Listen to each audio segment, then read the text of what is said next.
이시안의 읽은 척 책방. 안녕하세요. 성신여대 겸임교수이자 시안책방의 주인 이시안입니다. 오늘 소개해드릴 책은 제가 이 책의 제목을 딱 보는 순간 정말 궁금함을 금할 길 없는, 그러니까 이 책의 제목이 이거거든요. 바로 동물의 생각에 관한 생각입니다. 그러니까 이 책의 제목은 이미 동물이 생각을 가지고 있다라는 그런 걸 전제로 하거든요. 동물이 정말 생각이 있을까요? 궁금하지 않을 수가 없는데 살펴보도록 할게요. 여러분 혹시 레비스트로스의 책 슬픈 열대라는 책 혹시 아세요? 저 언젠가 나중에 읽은 척 책방에서 한번 다룰 생각인데요.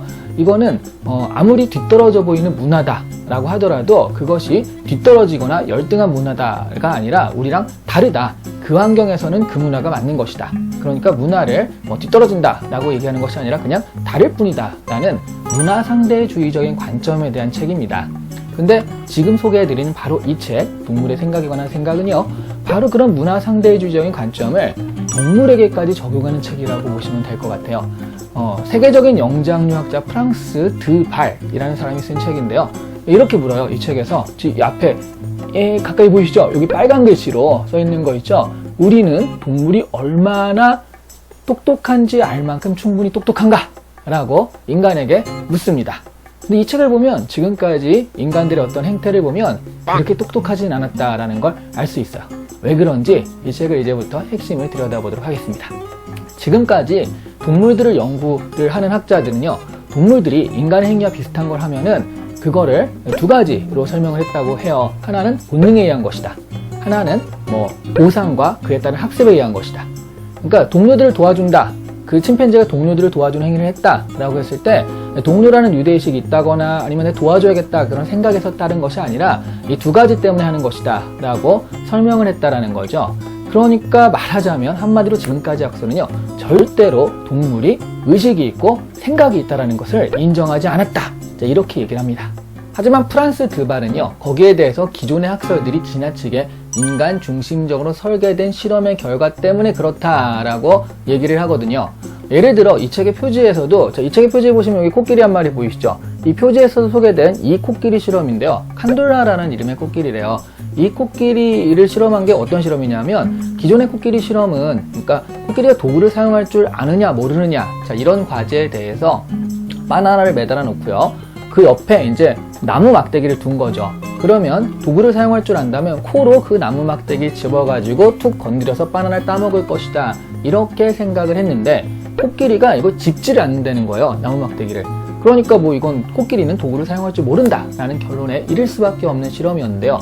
그게 이제 프랑스 드발은 잘못된 실험 설계다라고 얘기를 하고 있어요. 이 코끼리 코가 굉장히 민감한 감각 기관이래요. 그래서 이 코로 냄새도 맡고 툭툭 건드려서 말하자면 코끼리가 사물을 인식할 때 이 코가 굉장히 중요한 역할을 한다는 거죠. 근데 나무 막대기 짚는 순간 그 코가 이제 막히면서 이 코끼리가 지금 뭔가 인식할 수 있는 도구가 막혀버린 거예요. 사람으로 치면 눈을 가린 다음에 이게 무슨 색이야?를 맞춰보라 라고 그런 과제를 했다는 거죠. 자, 그래서 이거는 지나치게 사람 위주의 그 생각이니까 그러면 코끼리한테 맞는 설계를 따로 했는데요. 그래서 바나나는 그대로 있고요. 그러니까 나무 막대기를 치우고 발판 같은 것을 멀리 놨대요. 자, 그러더니 코끼리가 이 발판을 툭툭툭툭 발로 차가지고 이 바나나 밑에 갖다 놓고 여기에 올라가서 발판을 사용해서 바나나를 따먹었다. 자, 이런 실험 결과가 나왔다라는 거죠. 자, 그러니까 기존의 실험이나 이런 것들이 지나치게 인간 중심으로 설계가 되고 코끼리 특성을 감안하지 않았기 때문에 코끼리는 도구를 할 줄 모른다. 이렇게 그냥 딱 결론 지어 버렸는데 사실은 이렇게 보면 그렇지도 않더라 라는 그런 사례들, 이런 사례들이 이 책에 정말 엄청나요. 이 두께 보이시죠? 이 사례들, 이 두께의 한 10분의 9가 바로 그런 사례들을 소개한 거라고 보시면 됩니다.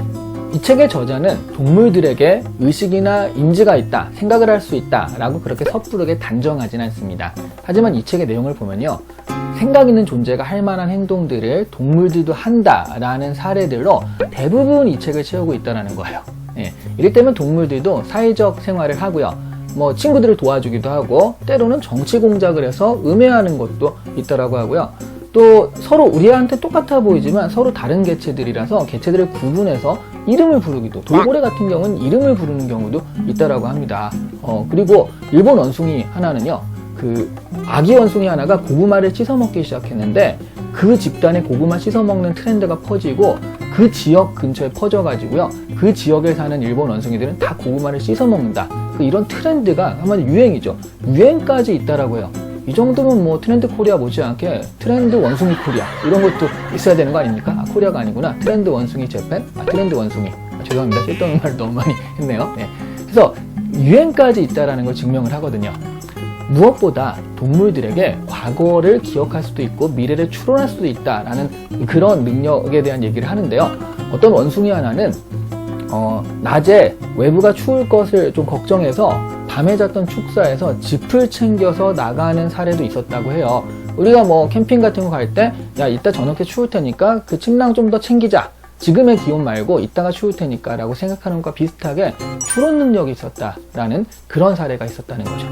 이러한 주장의 가장 큰 문제는요. 동물들에게 의식이 있고 생각이 있다라고 인식하는 순간 그런 동물들을 먹고 살아야 되는 인간의 입장에서는 좀 곤란하다라는 거죠.